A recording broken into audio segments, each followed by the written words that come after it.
We finna walk back and look at one of our first, the most honorable, Marcus Mosiah Garvey. Just want to ground us in the present time. Please, man, ancestors, come be with us today. This is the round table. We all here. We listening. We got our notepads out. We got our think pads, everything we need. But we desire for you to be here with us. You said you would never leave us. Come here now in this space, in this time, and develop a new forward-thinking plan for us to move off of the sacrifices and commitments, the pains, the successes, and the accomplishments that you laid out before us.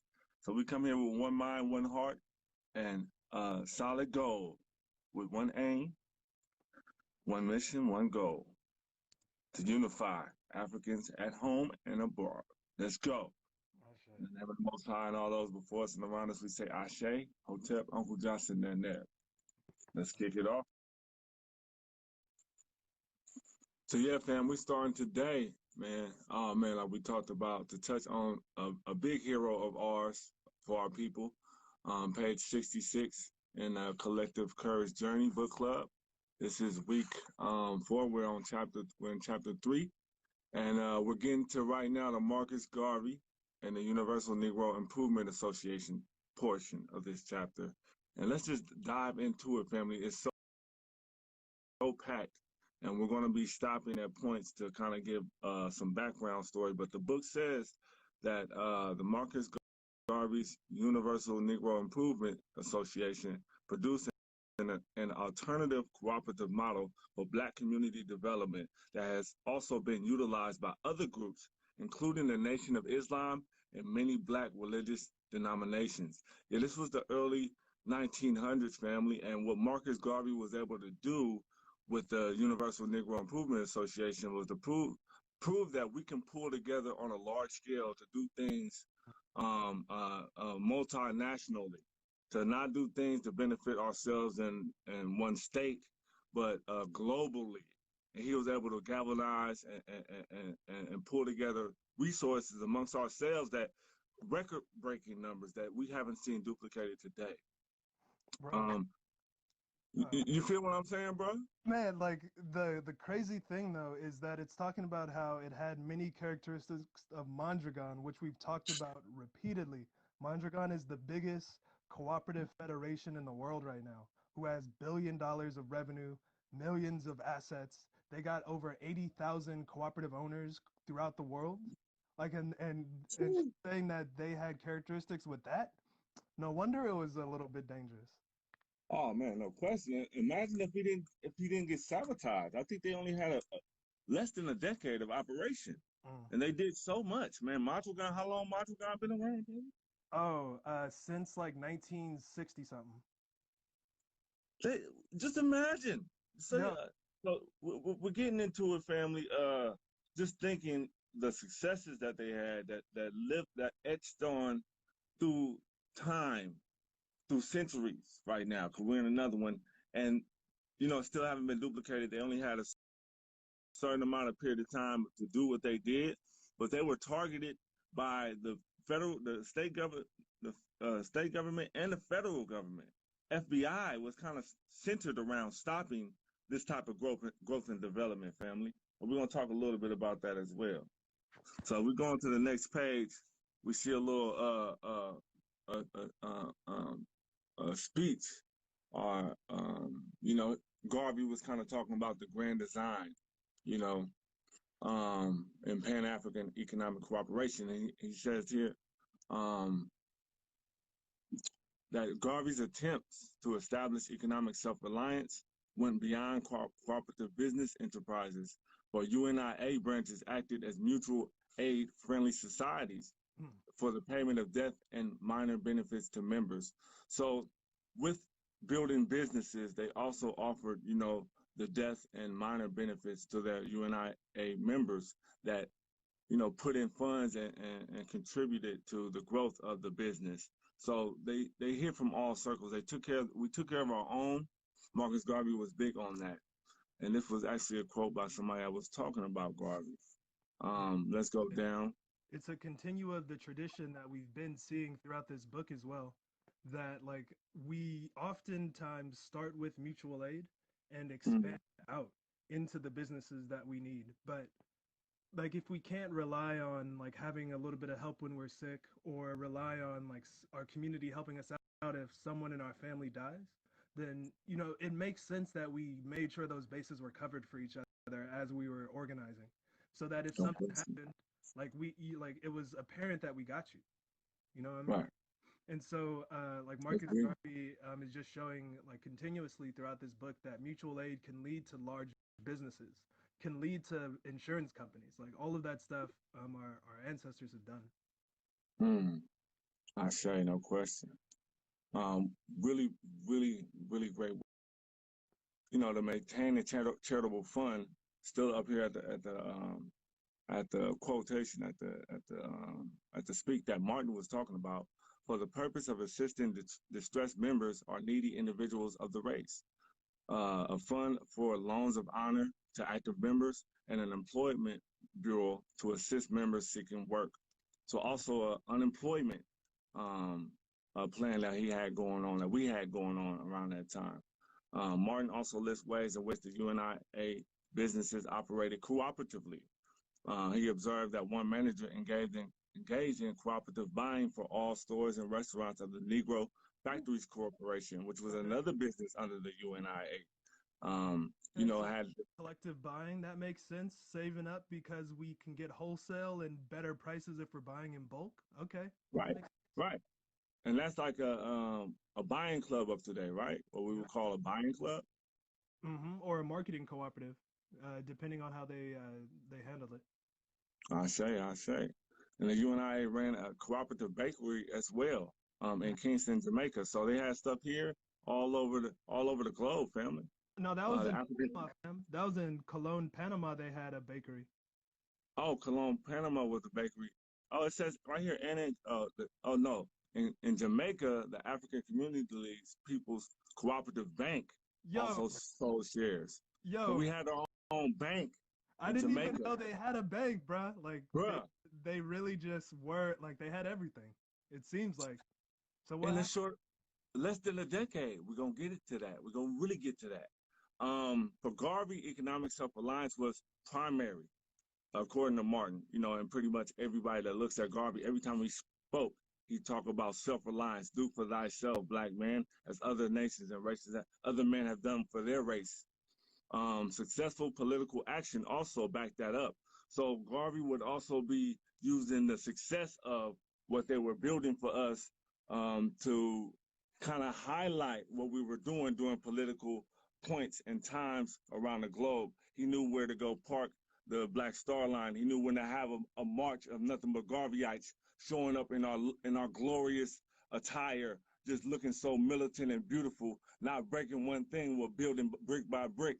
He was a strategist around those points. So he made that's political. It wasn't just going out and voting, family. It was building and showing that we can do for ourselves, and we're showing up as power players so that we can actually negotiate some things now. Because we have some things to put up, as I would like to put. So So we got another thing that Martin talked. Yeah, go ahead, bro. collective saying, "Wow, learning so much things to say," as Lauren Hill says.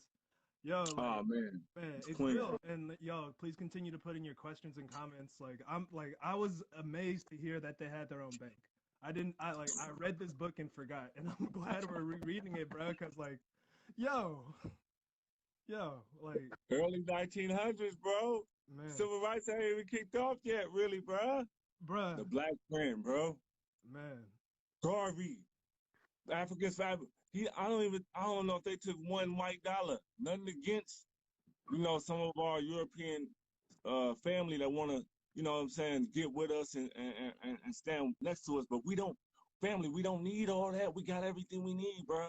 We mm, got everything we need, bro. Everything was black dollar. We put in. If you had $5 to yeah, $1,000, we all put in. right, And man, even WB Du Bois was like, man, I'm shocked to see what he was able to do. Being self-reliant on just right. us. And Black Pride at that time was at an all-time beneficial high. You know what I'm saying? Mm-hmm. So Yeah, and go ahead, bro. yeah. So I just wanted to say that after doing a little bit of research, because it doesn't really say much about Garvey. It's talking about like I read that he came in 1916 to the U.S. like trying to just like pull people together and like advocate for more like economic solidarity between the races. And Right. then after seeing the condition we were in, it said that he was like, "Nah, this not gonna work. Let's go." Man, kicked it off. Yeah. Uh, Good question. And then I also read that he got the name from he was on a train and he was talking to a brother that's from Africa and he was hearing about what we were going through in Africa and he said it just hurt him in his heart and he went back to his room and slept and he meditated and he said a vision came to him with the UNIA Mm. and that the one aim, one God, one aim, one goal, Africa for Africans at home and abroad came to him that night. And he said that's when an organization was birthed and a man was known. So that's deep, man. That's deep being in alignment, doing what we need to do. And when you have those spurts of inspiration to act on them, family, and we're here for you. We're here to connect with you. There's a lot of research that Constance, Big Brother Greg been doing, a lot of follow-up research that I've been doing on my end, and we've been bringing it to the people. So if you guys get that spurt, you might get a spurt from the night. A couple of us might get a spurt from the great honorable Marcus Messiah Garvey and come up with something that we need to continue this work. Please start to reach out. Please start to ask questions. We have a few family members that are starting some things. Just keep on doing it. So let's keep going. We want to stay in alignment with time. Bro. Um, Yeah, yeah, like go ahead, bro. my family's ready to go too, bro. My mom was like, "So what are we starting? What business are we starting?" I was like, "Oh, I thought we were just doing education." I feel like it's time because everybody, we all feel like, what should we do next? I've been at a few barbecues and people still talking about we're gonna vote. Trump. I'm tired of talking about Trump. I'm tired of talking about. I'm tired of talking about what they doing. What are we doing? What's next? Who want to start something? Who can we get behind? And that's what we're reading about today. In a short period of time, what the UNIA was able to accomplish. So right now, we're at the bottom of page 67.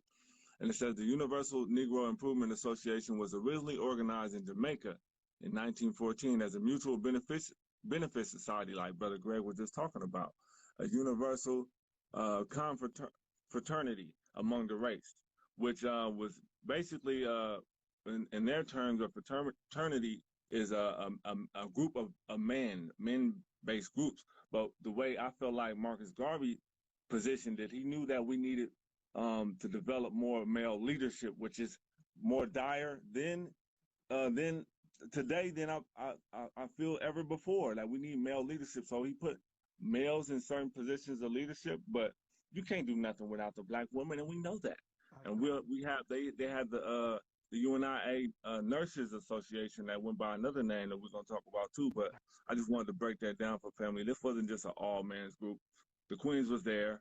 The Queens was there. He just knew that the men needed to step up. This is a fight, and we needed some brothers to be ready to kill, build, and sacrifice if need be. So yeah, they had that going in 1914. That improved conditions for blacks everywhere. It was incorporated in New York in 1918. So I believe from 1918 to 1922 or 1923, when Marcus Garvey got in prison, we're gonna get that's next page. That's about 5 years of growth. We got some numbers for y'all. You just gonna say something, bro? The book doesn't really say like it only says that it was the largest black organization at the time, but it doesn't really say how many members.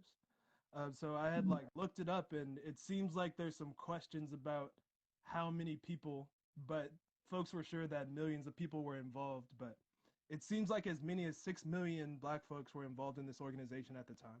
And in 1920, that's basically 60% of black people because there were around 10 million in 1920. Man, that's what's up, bro. Wow, bro. Just think about what he was talking about. Doing for thyself, Africa for Africans, being black and proud. Man, we were going through it, man. So of course, man, I know a lot of people that consider themselves Garveyites, and still a lot of old folks. You know what I'm saying? Yeah. So the UNIA Negroes Factories Corporation, and then we're going back down to the bottom. We're going to talk about the Negroes Factory Corporation was a joint stock holding company for 2 uniform assembly factories, a laundry, Mm. a printing plant, Mm. 3 restaurants, and Wow. 3 grocery stores. Oh, wow. Wow, wow, family. That's what we were producing at that time, 1918, 1919. And the Black Star Line was a joint stock company that handled international shipping. Now, it talked a little bit about the Black Star Line, but I had to go do a little side research to get some more stats. And they talked about, they had 3 ships. We had 3 ships altogether in the early 1920s, but Right. could not maintain them enough to use them for transport. Now, the things that I came across was that we had some directors, right, with the Black Star Line, Okay. and some officers that Marcus Garvey had with him, and the treasurer, and it was a group that he had assigned to there. And a few of the ships we bought, well, majority of the ships we bought, they were already ran down, so they needed I to knew be it, bro. I was rebuilt. looking for that info. I was just like, because I was Ran reading down. what Du Bois was saying when he was trying to get the president to help them get to Liberia and like fix the ships, and I was like, they paid how much? And he's saying like they were worthless. Like, nah, like someone was probably like, nah, it's a good deal, just take it. And then, bro, or they would only sell like the worst ones, like they wouldn't sell the brand new ones or something. Like, what is? The captain got tried later on for taking some money on the back end of the deal for making it happen. So Garvey had a captain, and the captain went and told Garvey that these are some good ships at this price. And it came to find out that at the end, later on, that captain was getting some money off the top of that deal. So not only was he bringing a false price to Garvey, it was overpriced so he can get some money back. So Garvey, this was Garvey's position. I'm feeling like this is Garvey's position. This isn't my field. My field is organization and management. I want to assign some people that I feel like this is your field. So if you with this commercial, if you're with selling, I give all this to you. You tell me the price, we're gonna pay it. And that's what got Garvey in trouble. Yeah, He trusted a lot of individuals that led him astray. Oaktown saying the captain was a government agent as well. We might as well open that a little bit. So, I keep forgetting that cracker name. For the FBI. Just as a brief thing, so this is Collective Courage Book Club. Wednesday, we're in week 5, chapter 3, talking about early African American cooperative roots. I'm going deep into Marcus Garvey and the Universal Negro Improvement Association. We're learning that they had hella cooperative enterprises, joint companies. So they were giving folks stocks. Like folks could get up to 200 stocks to invest in this and like help everything go. And we're also learning from some of the back end research that Tut and I were doing that isn't in this book.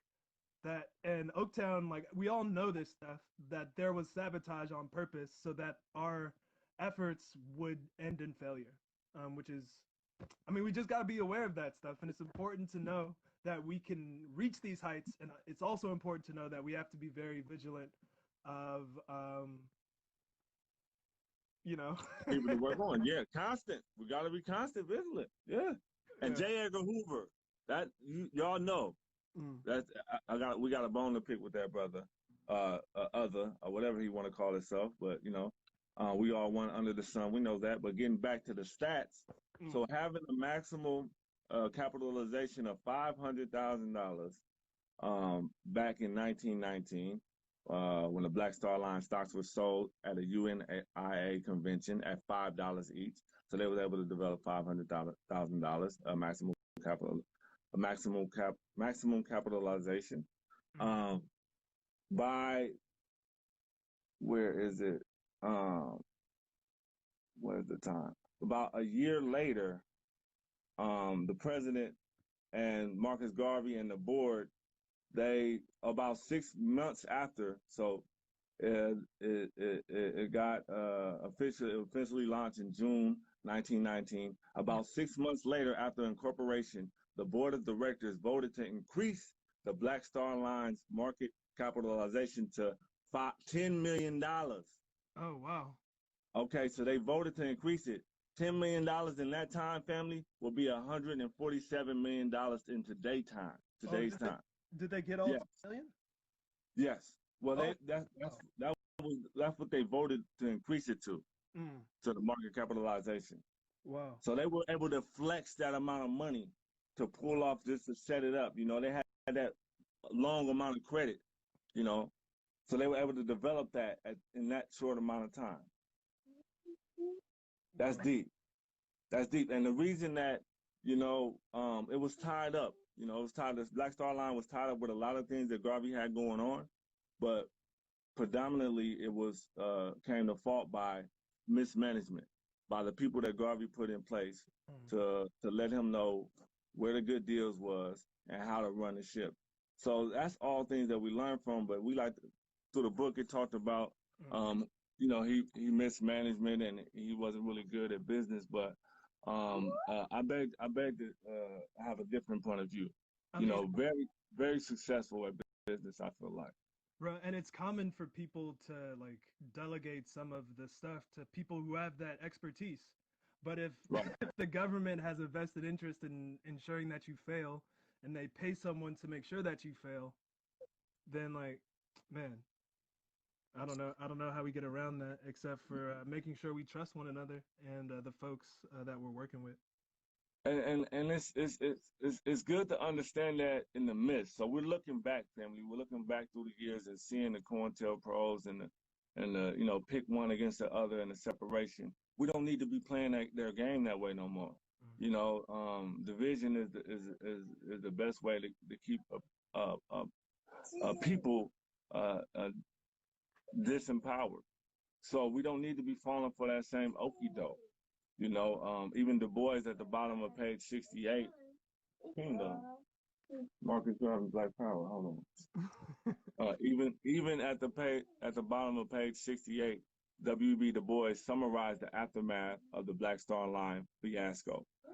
The difficulty with this, the bankruptcy of the Black Star Line, was that its leader, Marcus Garvey, was not a businessman and turned out to be a thoroughly impractical visionary, if not a criminal, with grandiose schemes of conquest. The result was that he wasted some $800,000 or $900,000 of the hard-earned pennies of Negro laborers, which that turns out to be a few million in today's time.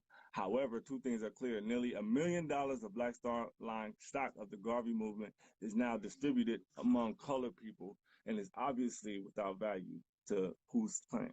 But then back to what he was saying. On the other hand, the United States owns thousands of vessels, any one or two of which might be used to initiate the plan I have spoken of. So I use this quote to talk about the separation, or what Malcolm, my leader, would say, the house Negro and the field Negro. Now, we both Negroes, both Black. But I feel like W.B. Du Bois and Garvey, they had this beef going on of ideologies, which is understandable. But for the common goal, they had the same vision, where you can see that Du Bois here is kind of striking down Garvey's leadership and businessman savvy, but then he's also turning to say that the state, they own some ships we can buy from them, and he also had a plan to continue the work that was created by the Black Star Line. So I felt like, once again, that was an opportunity that we missed, that if Du Bois and Marcus Garvey was able to put aside their ideologies and their ego and sit under the goal, that W.B. Du Bois could have came with Garvey and could have helped him position ourselves to buy some better fleets of vessels. But we missed that opportunity, and Du Bois was kind of backtracking after Garvey was sitting in jail and getting extradited. So once again, family, we use the Black Print to look back so that we can better watch the landmine that we're navigating through moving forward, because it is a landmine. They have traps, they have snares, they have infiltrations, they have all that. But we can look back and we can see it coming now. I see something on your mind, brother. What's up? Holla at us. So I just want to remind us that the way that they were doing these operations that had both the Negro Factories Corporation and the Black Star Lines was doing joint stock ownership and doing it public or privately held instead of public, which we think of like, buying stuff through Robinhood. But if we're able to put into that $5 per share that they were doing back then in 1919, that's $77.70 right now. And so, Phew. like, what is the business that we need to happen? And can we put aside $77 per month to buy a share, make sure that the business is capitalized, and we move our plans forward? And I think that like EB Prec is doing that in a way because they have a method Shout out. to become cooperative owners and invest up to $1,000 so that we can take land off the speculative market. Um, there's a coffee roaster that's primarily Black and Indigenous and POC in like Alchemy Collective that's doing the same, getting investor owners. But Nice. here in California, we have that ability. And I think that we have to figure out how you were talking about, like, how do we miss our opportunity when the time is right? Kind of what you've been giving us, brother, taking the war out of our words. Stop being defensive just because, and I see the feeling coming on, and I think it's because of being a black man. I already feel demasculated. I always feel like, well, growing up, not now. I have, to a certain extent, by the grace of the Most High. But growing up, I felt like, I always had to prove myself, always had to fight something.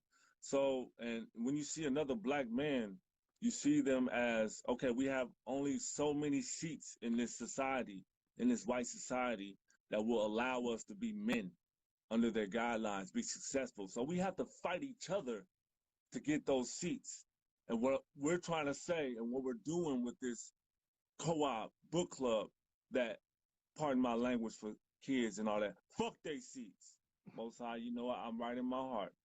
Forget they seats, y'all. We building our own vessels. We don't need to fight over it. So once we get that down, we don't need to be the best basketball player. We don't need to be the top motivational speaker in the world. We don't need to be all their classifications. All we need to be is with each other, and we can love one another. Like my ancestor always says, man, and ours, man, Dr. Sabi, that, a win for one is a win for us. When they see the black people did, the nation did it. When they see anything that we do, Repair Nations, the nation did it. Repair Nations, that's what it's about. It don't matter who's doing the work.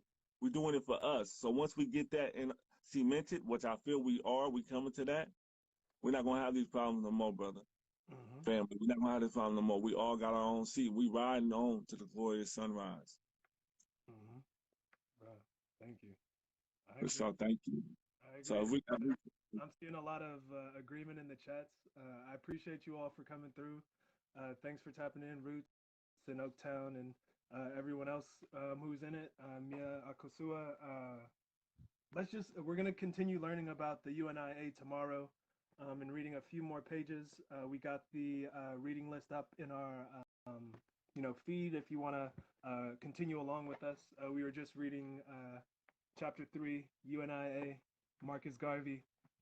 Brother Tut, thank you for leading this one, man. It's good to be here on a Wednesday. I hope we can all send some love and prayers out to Ayano, who's got a little rap voice. Please, thanks for having me, bro. I know you're busy everywhere, but it was good to have you here. I'm glad to be here. Thanks to everybody for being here.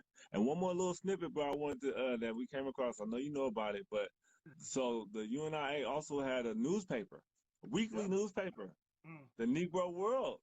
And right here at the bottom of page 69, it said the Negro World did cover cooperative activity in the African American community, reporting on co-op housing, buying clubs, credit unions, and the Colored Merchants Association. Hello, Repair Nations Book Club, baby. Keeping that work alive as we thrive. Yes, bro. So I just wanted, I know you've seen that, but wanted to share that with the family, man. That we continuing to work. Now it's time to get the businesses and the infrastructure set up. And this is Marcus Garvey's chapter, and I was honored to be here with y'all today. So reading through this, there's going to be a Think Outside the Box workshop coming up soon for the folks who have been saying that they want to learn how to create a cooperative business. It's either going to be it's going to be next Friday because this Friday is too soon. So we're going to do that online, and we'll put up a post so you can sign up. All right, family. Hey, everybody, Friday RBG colors this 4th. We can celebrate our own independence. You know what I'm saying? And keep it riding and keep it fighting. So